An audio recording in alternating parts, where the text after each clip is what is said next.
What's going on, everybody? Today we're playing some Radical Red hardcore mode, and in this game, before you can battle the 6th gym, you have to go back and rematch the first 5 gyms before you can move on. So today we're going to battle Misty. Misty has a much stronger team this time around. She has way better Pokemon, even some legendaries and mega evolutions as well. So here we go. She's going to start with Greninja, and we lead with Ludicolo. Now there is permanent rain, definitely fitting for a Misty battle, but that's why Ludicolo is so good here. Ludicolo has a swift swim ability, which doubles its speed in the rain. Turn 1, we want to fake out. It doesn't deal much damage, but we just need to break Greninja's focus sash. Next, we can follow up and do some real damage with a Giga Drain. And that's going to take out Greninja. Now, the AI in this game is usually pretty smart, and I have a theory as to why Misty didn't switch out there. The AI recognizes Ludicolo's speed without taking into account Swift Swim. So it thought that Greninja was going to be fast there and he was going to try to U-turn, but again, Ludicolo's speed was doubled thanks to the rain and Swift Swim, so we're able to get off the Giga Drain first. Now, Kingra here always likes to go for Hurricane against Ludicolo, so it was smart to switch to Lantern here. We're going to type resist, and Hurricane is always 100% accuracy in the rain. That's a good thing to keep in mind here. Next, Kingra goes for the Draco Barrage. This is a huge high base power move, but it also does some recoil damage to Kingra. But Lantern is fairly bulky, and it deals about half damage to us, but we're going to restore it right back up with the Citrus Berry. Kingra is going to take some recoil damage from the Draco Barrage as well, and we get off the Thunder Wave. This is going to put us at a good advantage, and now this is a 1v1 that Lantern can win. Now, we don't have any super effective moves against Kingra, but at least we can hit him for neutral damage. Right away, Kingra gets fully paralyzed, and we get off the Parabolic Charge. Now, it is pretty interesting that Kingra, despite being paralyzed, still outspeeds us. So Kingra probably has Swift Swim too, but at least we get some use out of the Thunder Wave with that full paralysis last turn. Kingra goes for Draco Barrage again, and this is going to deal some decent damage. Now,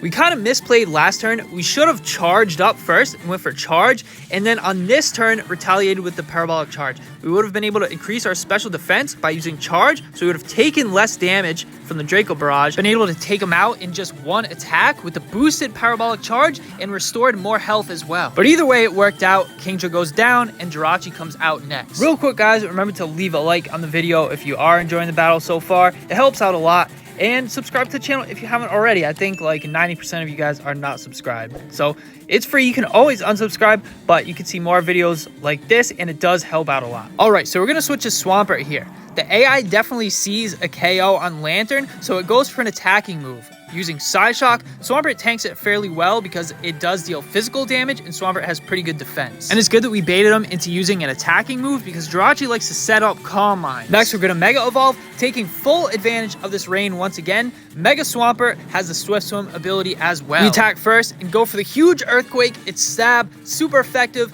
but a rolled KO, and we don't quite get it. Jirachi goes for Calm Mind. Now, we're not in trouble at all here. We're just going to take him out on the next turn. But if you let this Jirachi get out of control, it's actually really dangerous. He's super bulky, has leftovers, powers up, sets up with a bunch of Calm Minds, and then attacks with stored power. So this Jirachi can be a menace, but luckily for us, Mega Swampert is the perfect counter. It just goes to show how important it is that you're able to outspeed the opponent. And having an ability like Swift Swim and being able to utilize the rain is so important, especially for difficult battles like this. And hardcore mode doesn't let you use any weather setters, so whenever there is weather, it's always a good idea to take advantage of it. Now we switch Ludicolo into the Power Whip here, and I was not expecting Seismitoad to know Power Whip. So that was a lucky switch. Ludicolo tanks it pretty well, and Swampert would not have fared so well against that 4-time super effective move. But now with Ludicolo on the field, we're going to switch the momentum back in our favor. We have the total type advantage here. Seismitoad misses the second Power Whip,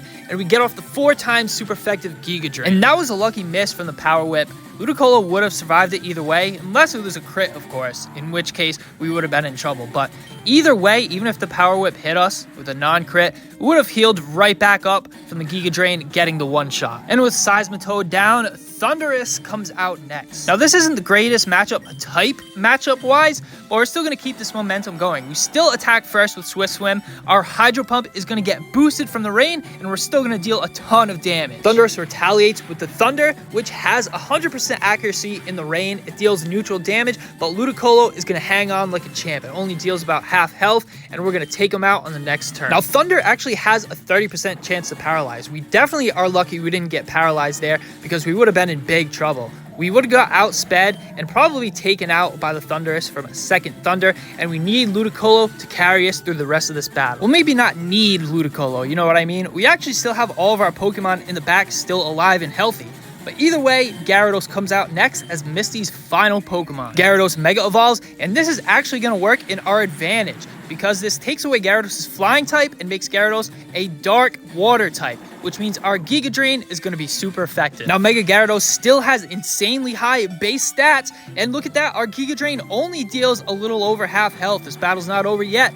Mega Gyarados fires back with the now Stab Crunch. It deals neutral damage, and Ludicolo just barely hangs on. But not to worry, we've still got the speed advantage. One more Giga Drain is going to do the trick, once again utilizing the rain and taking advantage of Ludicolo's Swift Swim. Gyarados goes down, and that's GG Misty.